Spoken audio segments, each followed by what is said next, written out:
Hai guys, dari babak terakhir European Chess Club Cup 2022, teman-teman mohon maaf RL Chess nggak bisa siarin live streaming karena ternyata jadwal babak terakhir dimajukan ke jam 4 sore kemarin. Nah, sementara saya sedang dalam perjalanan, saya kira akan live streaming malam. Nah, untuk mengganti rasa permintaan maaf saya akan menganalisa babak terakhir. Jadi, timnya Magnus Carlsen Overspill Chess Club berhadapan dengan tim Prancis namanya Clichy Chess 92. Dan di papan pertama mereka diperkuat oleh Maksutlo Parham, pecatur dari Iran, 2 kali juara Iran dan pernah juara dunia junior, umurnya masih 22 tahun dan saat ini memiliki elo rating paling tinggi di Iran, pecatur nomor 1 Iran. Bagaimana partainya? Langsung saja kita bahas. Sebelum itu jangan lupa klik tombol subscribe dan nyalakan lonceng notifikasi kalian. Seperti biasa aku mau ingetin teman-teman boleh bantu like dulu video ini. Terima kasih karena kalian sudah like, kalian luar biasa. Maksudlo Parham memulai dengan langkah D4. Dia pernah lolos ke Piala Dunia tahun 2015, teman-teman, ketika berhasil finish peringkat 6 ASEAN Continental. Magnus merespon dengan kuda F6, putih C4, hitam E6, putih kuda C3, hitam D5. Pion memukul pion, pion memukul pion, dan gajah G5. Ya, lagi-lagi kita melihat Queen Gambit decline, Gambit menteri ditolak, dipilih oleh para pecatur dunia. Kenapa ya? Karena permainan ini menyajikan pertarungan ya teman-teman, jadi banyak disukain dan juga saya rasa adil ya untuk kedua pemain, bagi pemain putih dan pemain hitam. Maksudnya adil adalah bahwa ya yang menentukan kemenangan dan kekalahan pemain itu sendiri gitu. Jadi tidak ada analisa yang menunjukkan bahwa putih dapat menang dengan mudah dan hitam juga dapat menang dengan mudah. Setelah gajah G5, Magnus merespon dengan langkah C6, putih lanjutkan dengan E3, hitam H6, gajah mundur, kemudian gajah E7, dan putih melanjutkan perkembangan perwira dengan gajah D3, hitam rokade, putih kuda G ke petak E2. Hitam melanjutkan dengan kuda E8, Magnus langsung tidak ingin ditekan terus-menerus ya oleh Maksutlo Parham ini. Tapi Maksutlo menolak pertukaran dengan gajah G3. Kemudian hitam kuda D6, putih rokade pendek, dan hitam benteng E8.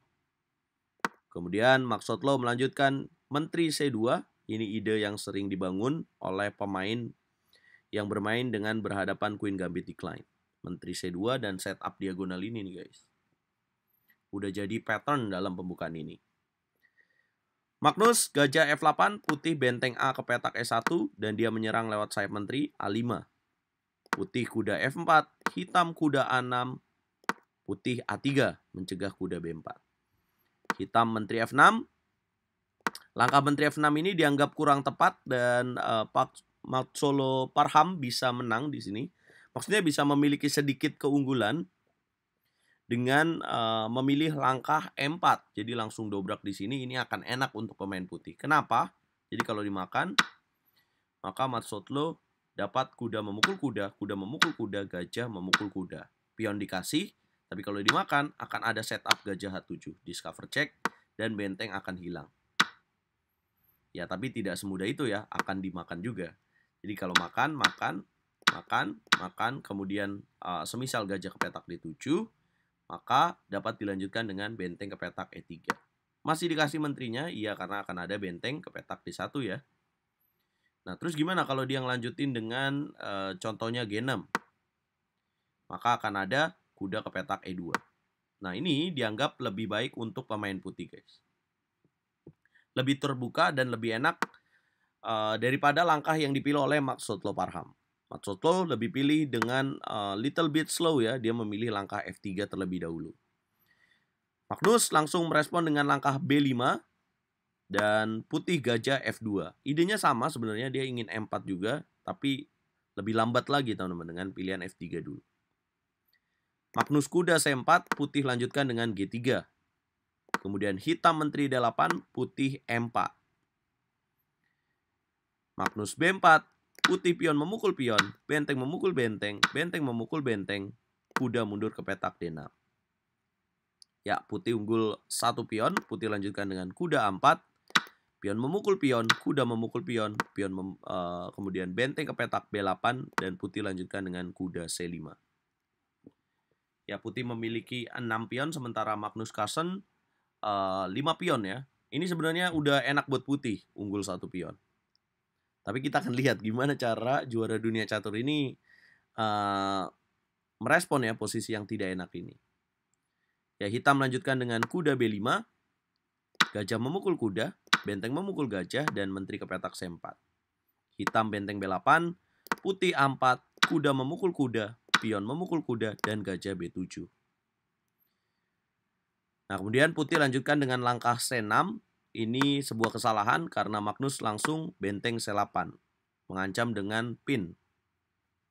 Maksud lo Parham gajah ke petak B6, hitam menteri D6.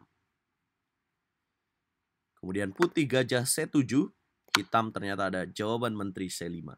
Menteri memukul menteri, gajah memukul menteri, dan raja G2, gajah memukul pion C6. Ya, sudah hilang keunggulan dari putih dan putih lanjutkan dengan benteng C1. Gajah memukul kuda, benteng memukul gajah, dan gajah B3. Ya, ini udah kelihatan remisnya ya. Gajah beda warna.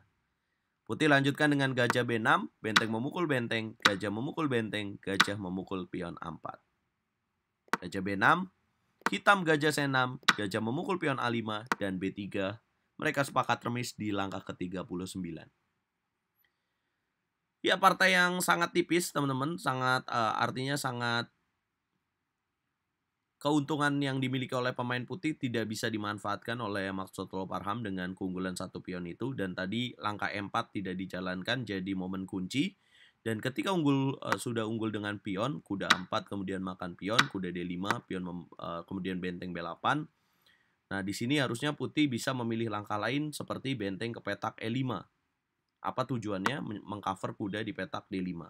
Kalau F6 gimana bang? Ya kalau F6 maka bisa dilanjutin dengan benteng E1. Jadi langkah benteng E5 selain menjaga juga disebut sebagai langkah memprovokatif ya. Memprovokatif hitam untuk terpancing dengan F6 dan ini jadi terbuka jalur petak-petak putihnya. Ini bahaya untuk Magnus Carlsen. Kira-kira seperti itu. Jadi Maksud Lo Parham tidak dapat memanfaatkan situasi dan akhirnya berakhir miss. Ya, Magnus memang mengakhiri turnamen ini dengan tren positif ya. Maksudnya dia masih memiliki keuntungan kenaikan rating walaupun sedikit, hanya 2, sekian ya elo rating. Tapi sayang banget timnya harus finish di peringkat 7 besar. Jadi nggak dapat medali 3 besar, teman-teman. Yang juara adalah Novibor Chess Club. Kalau kalian ingat, papan pertamanya Hari Krishna Pentala yang dikalahin Magnus. Dan peringkat duanya ini nih, timnya Maksud Lo Parham. Clicky the Czech dari Prancis. Bahkan unggulan pertamanya dari Romania yang diperkuat oleh Wiswanathan Anand finish tidak juga 3 besar. Nah, apa komentar kalian sepanjang turnamen ini tentang performa Magnus, teman-teman?